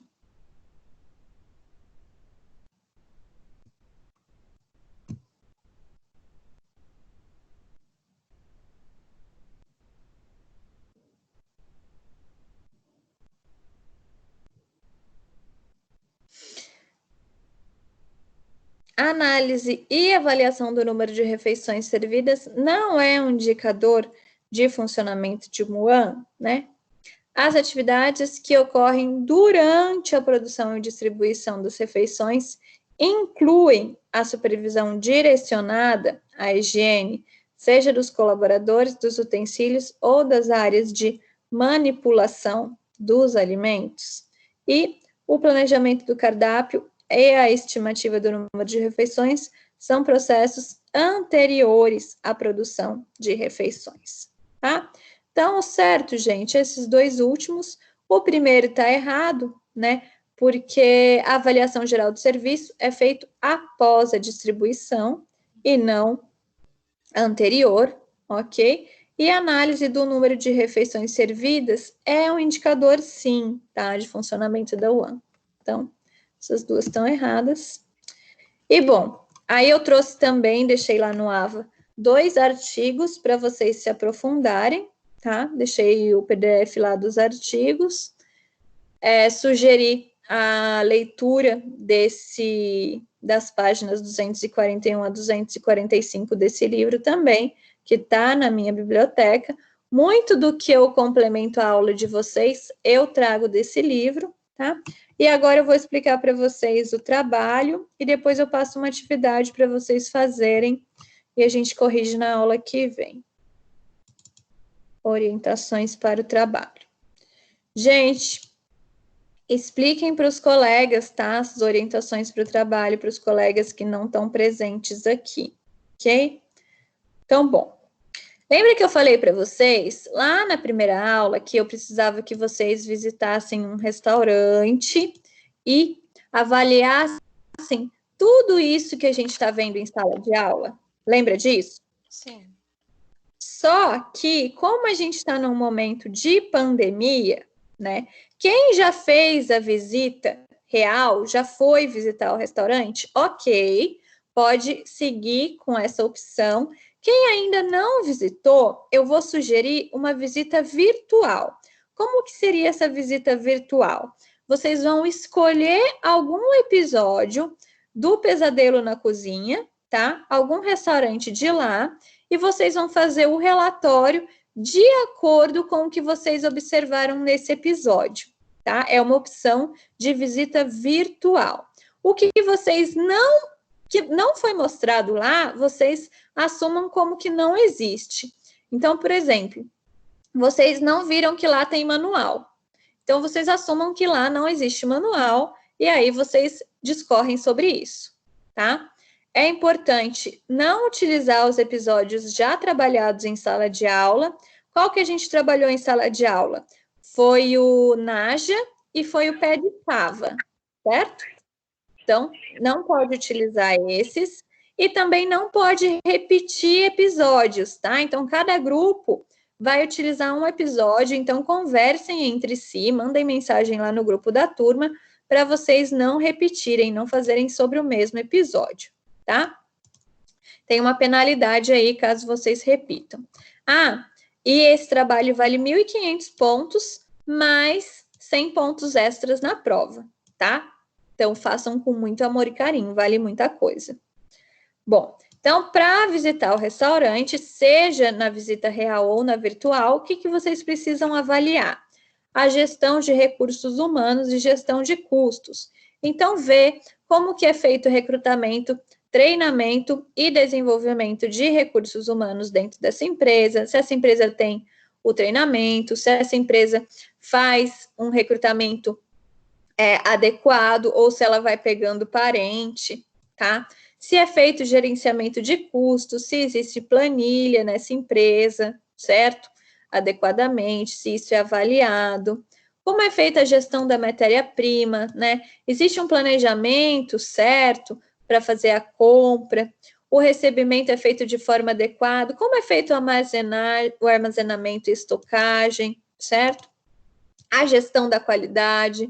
Então, avaliação de processos, é feito uso de indicadores dentro dessa empresa, essa empresa tem boas práticas de fabricação, tem POPs, tem análises de perigo e ponto crítico de controle. Se não tem, fala também sobre isso, tá? Aí eu preciso que vocês identifiquem e exponham todas as adequações e inadequações de acordo com o que foi aprendido durante o semestre, tá? Então, o que tiver, vocês falam que tem e fala que e explica, né, por que precisa ter, certo? E o que não tem, vocês falam que não tem e explica por que deveria ter, tá? Eu preciso de evidências para tudo, então, se for uma visita real, fotos, e se for uma visita virtual, o print da tela, daquela parte que mostra, né, que tem ou que não tem o item, né? E justificar tudo. Então, explicar por que precisa ter, enfim.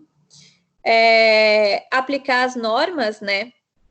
De acordo com a RDC 216 ou outras normas que também sejam aplicáveis à nossa região, tá? E elaborar propostas de adequação para tudo que vocês julgarem inadequado, tá? Então, bom, não tem isso, mas eu acho que precisa ter por conta disso e disso e disso. O trabalho vocês podem realizar em grupos de 5 alunos, mais ou menos, Professora, não quero realizar em grupo, quero fazer sozinha. Tudo bem, faz sozinho. Não vou criar caso quanto a isso, nesse momento, tá? Mas o ideal é que vocês façam em grupo, até para vocês dividirem o trabalho, para não ficar muito pesado, né? A apresentação, 20 minutos por grupo, tá? E quando que vocês precisam me enviar o trabalho? Então, até dia 28, ok? Vocês estão sabendo desse trabalho desde o começo do semestre, tá? Mas aí, até dia 28, vai enviar para o meu e-mail, tá? E a data de apresentação do trabalho vai ser dia 1/6, ok? Dia 1º de junho. E, bom, o trabalho escrito, vocês precisam seguir as regras da ABNT, tá? Tudo direitinho, referências, tudo bonitinho, introdução, objetivo, métodos, resultado, discussão, tudo bonitinho nesse trabalho. Certo, gente? Alguma dúvida sobre o trabalho? Carol, bom dia. Bom dia, Tamires. Só uma dúvida, como é que vai ser essa apresentação? Em qual sentido? Na apresentação, a gente se reúne, por exemplo, o grupo, aí apresenta, tipo, como se a gente estivesse agora falando com você? Isso. Eu espero que até a data de apresentação a gente já tenha voltado para a sala de aula e possa apresentar normalmente em sala de aula, tá? Caso a gente não tenha voltado ainda, vocês podem apresentar aqui mesmo, por essa ferramenta que é o Teams, onde a gente tem as nossas aulas. Se vocês preferirem, vocês podem gravar um vídeo, tá? E a gente roda o vídeo no dia como se fosse a apresentação. Então, tem essas duas opções, ou apresentar pela ferramenta Teams, ou gravar um vídeo, subir no YouTube, e aí a gente roda o vídeo. Tem essas duas opções, o qual vocês acharem que fica mais confortável, vocês podem escolher, tá bom? Tá bom, obrigada, professora. Imagina.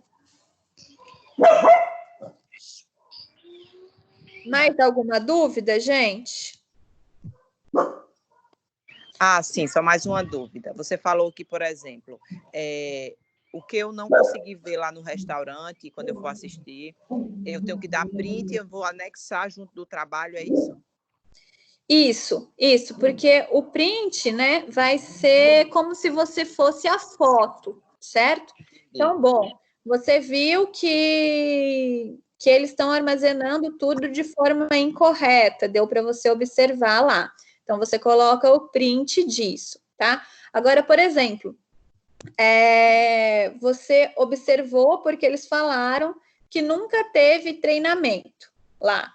Só que não tem uma imagem disso. Aí tudo bem, aí não precisa mostrar uma foto disso. Aí vocês só me dizem, tá? Só descreve isso no trabalho, não tem problema se não tiver. Tá bom, então. Obrigada, Carol. Nada.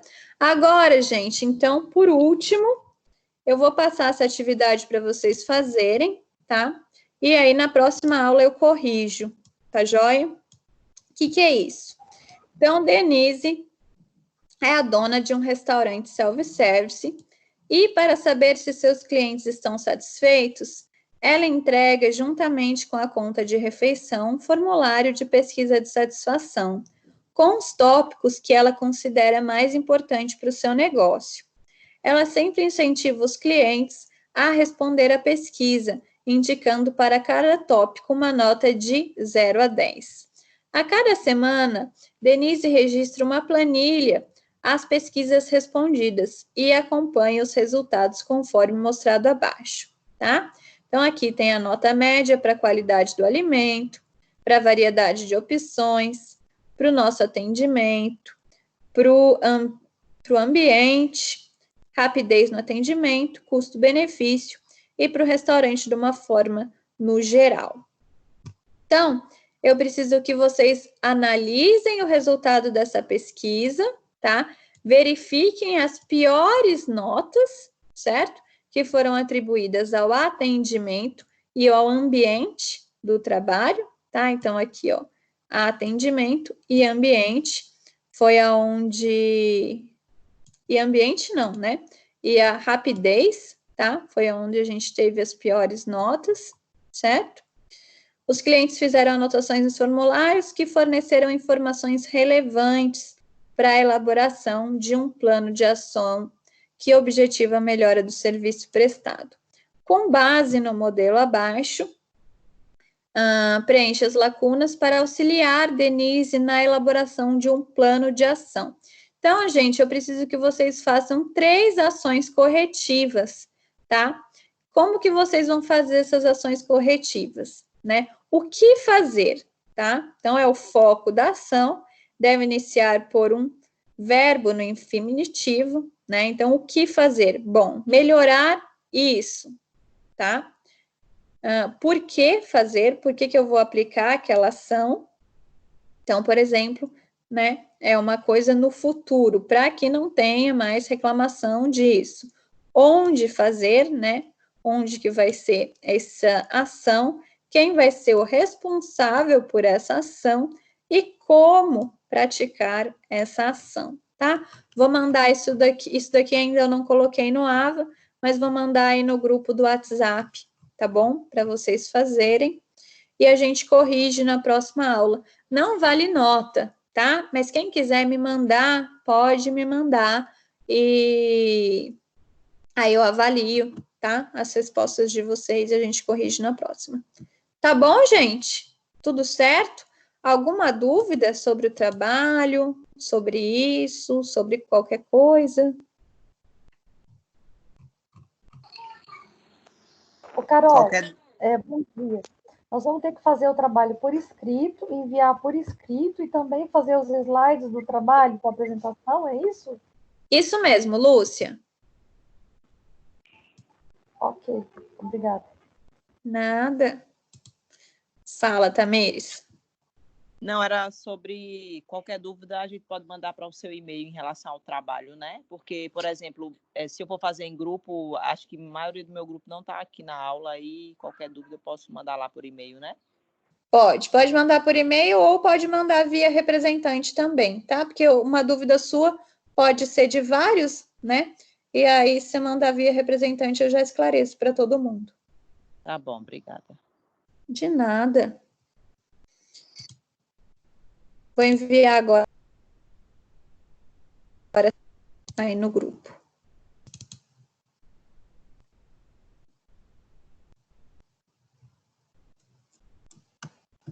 Ô, professora. Diga. Professora, deixa eu te perguntar uma coisa. A respeito do tema do trabalho, do episódio do pesadelo na cozinha, no caso, a gente passa para a Lília, para não correr o risco de ter tema repetido? Isso. Ou vocês têm um grupo, né? Ou vocês podem pedir para a Lilian organizar isso, tá? Uhum. Porque daí cada grupo fica com um tema sem se repetir. Lembrando que não pode utilizar os temas que já foram dados em sala de aula, tá? Que foi o restaurante Naja e o pesadelo na cozinha. Uhum. Tá bom então, professora. Obrigado. Imagina. Ô, Carol, você conseguiria mandar essa descrição ou essas informações via WhatsApp para eu replicar no grupo da sala? Mando sim. Já está no AVA, mas eu vou mandar agora, tá? Vou abrir o WhatsApp aqui no computador e já estou mandando. Pode ser no nosso grupo? Pode ser sim, porque daí depois eu coloco lá no grupo da sala. A data é da entrega dia 28/5, né? Até no máximo dia 28/5. Isso, a data máxima. Porque senão não dá tempo. Porque senão não dá tempo de eu corrigir. Ok. Obrigada. Imagina, já estou anexando aqui, tá?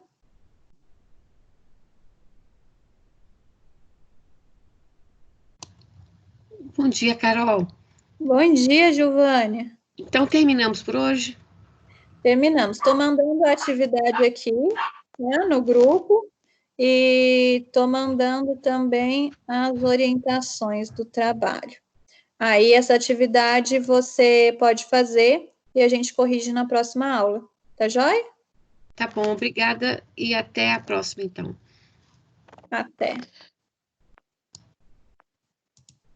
Professora, a atividade pode mandar no AVA também? Ou fica... Pode, eu esqueci de colocar, mas eu vou colocar lá. Tá bom, obrigada, professora. Nada.